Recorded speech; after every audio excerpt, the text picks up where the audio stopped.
నమస్తే సార్. శ్రీమాత్రే నమః. కోంపల్లె మాధవీలత గారు రీసెంట్గా ఒక బాణం వేసినట్లు ఒకటి సైన్ చేయటం జరిగింది ర్యాలీలో. దానిపైన ఈసీకి కంప్లైంట్ చేయటం జరిగింది. అలానే ఎఫ్ఐఆర్ కూడా నమోదైంది.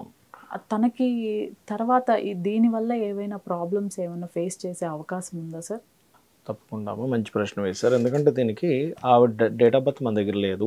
అయితే దీన్ని మరి ఎట్లా దీన్ని చెప్పొచ్చు, ఆస్ట్రాలజికల్ ఎలా అనాలిసిస్ చేయొచ్చు అంటే, గోచారంలో గ్రహాలు వీనస్ ఏదైతే ఉంటుందో, వీనస్ ఉన్న కండిషన్స్ని బట్టి స్త్రీకి అంటే ప్రపంచంలో కావచ్చు, ప్రపంచవ్యాప్తంగా కావచ్చు, దేశవ్యాప్తంగా కావచ్చు, లేకపోతే ఒక ప్రాంత వ్యాప్తంగా కావచ్చు, స్త్రీకి ఏదైనా ఇట్లాంటి ఇబ్బంది వస్తుందా అనేటువంటిది మనం చూడాలి.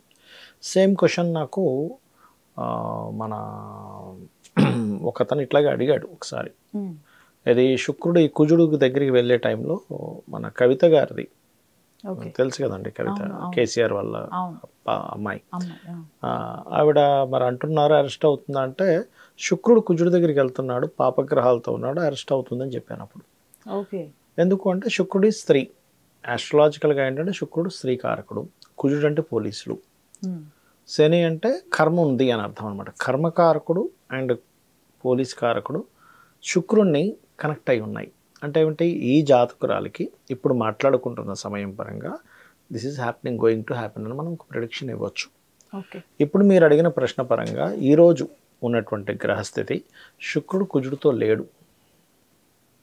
ఓకే, ఈ శుక్రుడు ఇంకోటి ఏంటి, కుజుడు వచ్చేసరికి శుక్రుడు మళ్ళీ వెంటనే మేషంలోకి మారిపోతున్నాడు. కాకపోతే రవితో కొంత కంబస్ట్ అవ్వబోతున్నాడు. అంటే ఏమిటి, కొంచెం పై అధికారులతో కొన్ని ఒత్తిళ్ళు ఉంటాయి, గవర్నమెంట్ రిలేటెడ్ సంబంధించిన వాటితోని.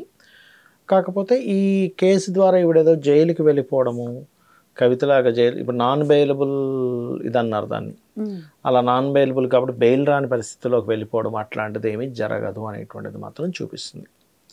ఒకవేళ వెళ్ళినా వెంటనే వెనక్కి రావడం కానీ అట్లాంటివి ఉంటాయి. కానీ కంప్లీట్గా అరెస్ట్ అయిపోయి ఎక్కడికో లోపలికి వెళ్ళిపోయి చాలా పెద్ద నేరం చేసినందుకు ఇవన్నీ లోపల వేసేసాము అట్లాంటిది ఏమీ కాదు.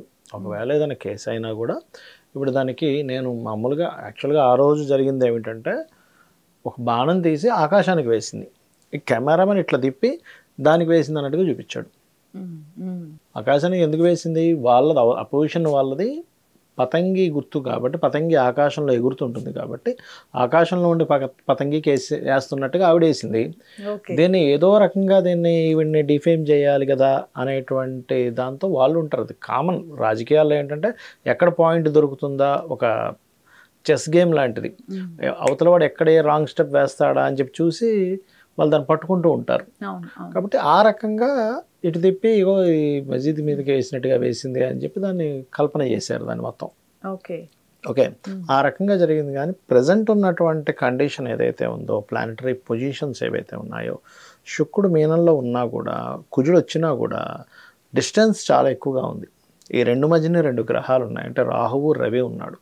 సో ఈ రాహువుని దాటుకొని కుజుని కనెక్ట్ చేసుకోలేదు.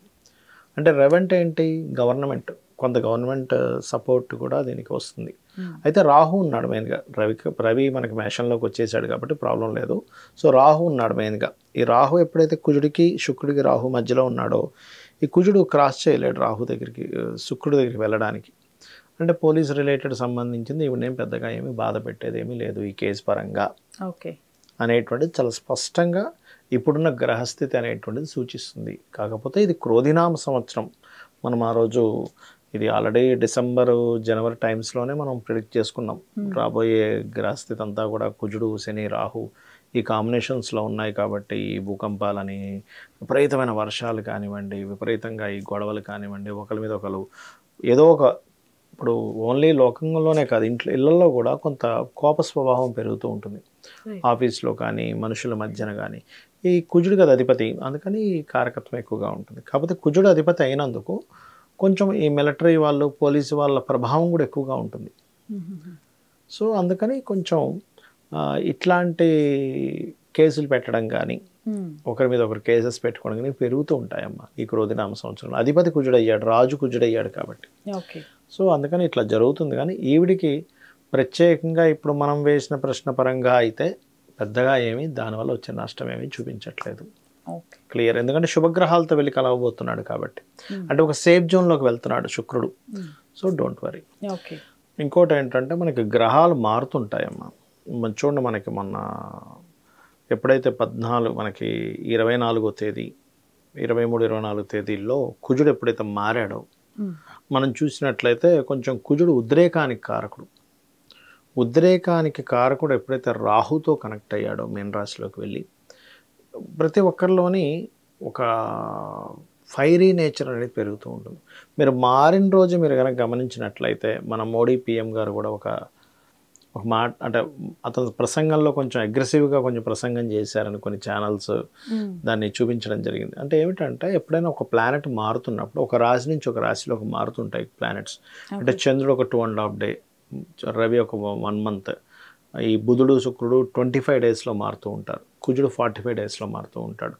అందుకని ఎప్పుడైనా సరే మనం ఏదైనా ఒక పని చేసేటప్పుడు మనం ఒక నిర్ణయం తీసుకున్నప్పుడు ఒక ప్లానెట్ మారినప్పుడు వాళ్ళ పర్సనల్ చార్ట్లోనే ఒక ఎఫెక్ట్ చూపిస్తూ ఉంటుంది. దేశవ్యాప్తంగా కాలమానపరంగా కూడా ఒక ఎఫెక్ట్ చూపిస్తూ ఉంటుంది. కాబట్టి ఈ కుజుడు జలరాశుల్లోకి మారాడు కాబట్టి ఈ ఎండాకాలంలో అకాలమైనటువంటి ఏమంటారు వరదలు కానివ్వండి, లేకపోతే వర్షాలు కానివ్వండి కొంచెం పెరుగుతూ ఉంటాయి కూడా. ఈ ఉద్రేక సంబంధించిన ప్రభావం పెరుగుతూ ఉంటుంది, మాట ఎక్కువ పెరుగుతుంది ఈ 45 డేస్ కూడా. ఈ రాహు ఉన్న ప్లేస్లో ఉన్నాడు. దాని తర్వాత ఆయన మళ్ళీ ఫైరీ సైన్లోకి వెళ్తాడు, ఆయన ఓన్ హౌస్లోకి వెళ్ళి అగ్నితత్వ రాశుల్లోకి వెళ్తాడు. కాబట్టి ఇంకొక 2-3 నెలలు ఈ ప్రభావం ఉంటుంది. ఓకే. ఈ ఉద్రేక సంబంధించిన ప్రభావం ఉంటుంది. అందులో పర్టికులర్గా ఎవరికైనా దీని ప్రభావం ఎక్కువగా ఉంది. కొంతమందికి ఏమవుతుందంటే ఇప్పుడు కుజుడు మారినప్పుడు కొంతమందికి వేడి చేయడము, జ్వరాలు రావడం, హీట్ రిలేటెడ్ పెరుగుతూ ఉంటుంది. అలాంటప్పుడు మర్కటాయ నమః అనే నామం బ్రహ్మాండంగా పనిచేస్తుంది. శివునికి అభిషేకం చేసుకోవడము ఇట్లాంటివి బాగుంటాయి. ఈ 45 డేస్ తర్వాత ఎప్పుడైతే మేషంలో కుజుడు వెళ్తాడో పర్టికులర్గా ఫైరీ రిలేటెడ్ సంబంధించినవి ఇంకొంచెం జాగ్రత్తగా ఉండాలి. అంటే ఇక్కడ ఫైర్ అయ్యే ప్రమాదం ఎక్కువగా ఉంది, అగ్ని సంబంధించిన ప్రమాదాలు ఎక్కువగా ఉంటాయి అనుకునేటువంటి వాళ్ళు ఇంకొంచెం జాగ్రత్తగా ఉండాలి. కుజుడు కనీసం మీన రాశిలో 15 డిగ్రీస్ దాటినప్పటి నుంచి కూడా కొంత జాగ్రత్తగా ఉండాలి. అంటే ఒక 15 డేస్ తర్వాత నుంచి కూడా 20 డేస్ తర్వాత నుంచి కొంత జాగ్రత్తగా ఉండాలి. ధన్యవాదాలు సార్. శ్రీమాత్రే నమః.